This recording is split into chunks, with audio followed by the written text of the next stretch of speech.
watu wa Ukambani. Mama anaenda, alianza siasa na Kalonzo. Nimeona hapa waheshimiwa councillors ambao walikuwa na mheshimiwa Kalonzo miaka ya 1988. Wametembea safari na huyu Kalonzo over 30 years, almost 40 years. Nataka nikihakikishia mama akiondoka ya kwamba sisi katika United Opposition tumeamua tunaenda kushikana hadi tumtoe William Ruto.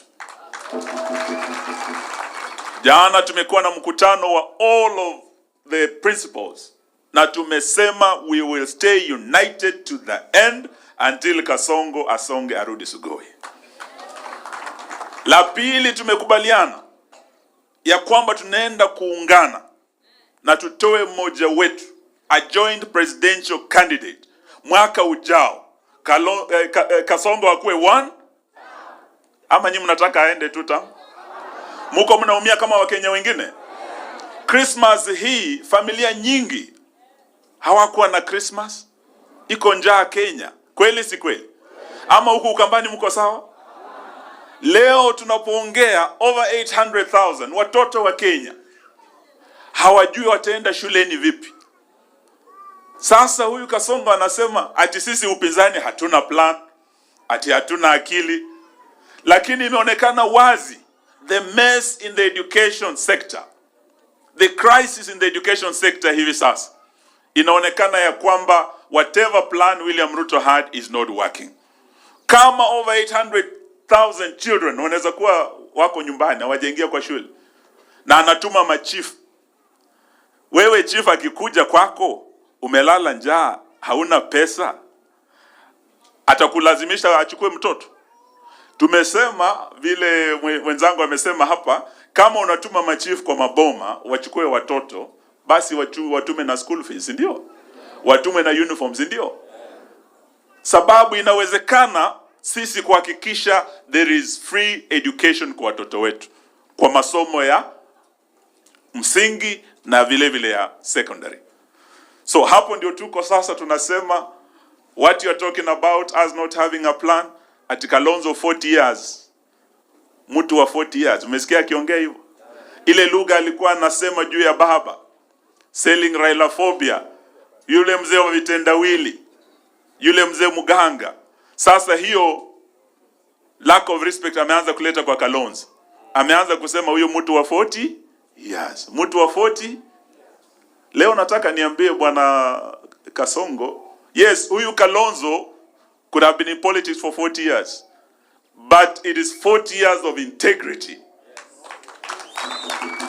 Ukiangalia record yake ni 40 years of a clean record in public service.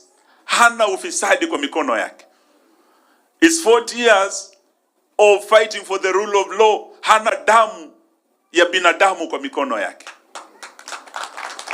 Na ukiangalia Mwai Kibaki, who was the president, Kalonzo huyu akiwa makamu wake. Kibaki pia akianza 1963 hadi 2003 tumchague kuwa rais, alikuwa hapo for 40 years. Ndio akaja akawa rais for 10 years. His total public service record was 50 years.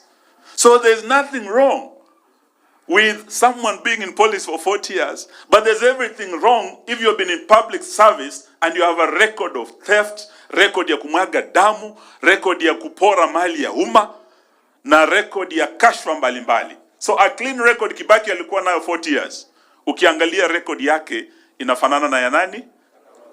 40 years of a clean record in public service. So tunaenda next year. Nataka niombe Wakenya wenzangu, wakiwemo Wakenya wa huku Ukambani, ya kwamba next year for us to change this country, integrity must be on the ballot. Lazima tuwe na viongozi wasafi, wasio wao wanaojitakia. Ukipata nafasi, the first thing you do is kupeleka kila kitu kwako to enrich yourself at the expense of other Kenyans. So what you think is a weakness of Kalonzo, Biblia inasema in your weakness, therein lies your strength. Kenyans want clean leaders who will be selfless, who will serve all Kenyans equally. Na mimi naona hiyo ndio team we are assembling for next year. Mko tayari tutembee pamoja jamani? Mko tayari tutembee pamoja? Na sisi tunataka tuseme watu wote wapewe nafasi kuuza sera zao. Watu wa one term wakija Ukambani, mwakaribishe msikize sera zetu. Watu wa two term wakija Ukambani, mwasikize sera zao. Ile hatutaki is a level of intolerance. Eti Bwana Gachagua akitaka kuongea na watu wa Northern Kenya, all media practitioners in the north wanaambia wa withdraw that platform. Eti Gachagua asisikizwe na watu wa Northern Kenya. Huo ni ungwana kweli jamani? Sisi tuwasema let everyone be free to sell their policies, to go to every corner of Kenya, to every county, wauze sera zao. Kama sera za Gachagua hazipendezi watu wa Northern Kenya, wamsikize, wamwambie wewe uende na sera zako. Kama Gachagua anasema ukweli ya kwamba the fruits of devolution are not being felt in Northern Kenya because of corruption, let us say that time has come for us to have that conversation. Kweli si kweli? Lakini hamwezi tumika watu wa media ya kwamba ninyi ndio mna curtail that freedom of expression and the right to information. Bunge limetekwa nyara. Pale tumefika sasa, the free media is the only way. Naomba media wetu wawe in the north, in the south, in the east or the west or at the coast. Do not allow yourselves to be captured so that we enhance our democracy through free media. So hilo ndio jambo nataka niwaachie hapo, niseme tuko pamoja.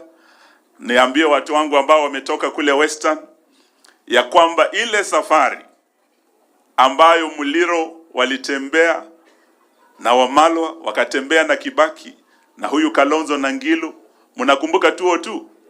Nataka mama akienda kule, sisi walio tunapenda kutuma salamu kabisa, mtanipa ruhusa nitume mama? Mama Dorcas, ukifika huko, salimia ndugu yangu Wamalwa kijana. Mwambie tulikuwa hapa na ndugu yangu Manyonge. Na msalimu pia Mwai Kibaki. Msalimu Masinde Muliro na wale wote walienda mbele. Waambie ile safari mlianza wewe na Kalonzo 40 years ago, ya kwamba ile safari tulitembea na Kibaki na Wamalwa 202 na huyu Kalonzo tukaunda serikali. Hiyo safari tumeanza na tunakamilisha 2027. Kasongo aende nyumbani 1, aende 1. Asante, Mungu awabariki. Asante Mheshimiwa Malili.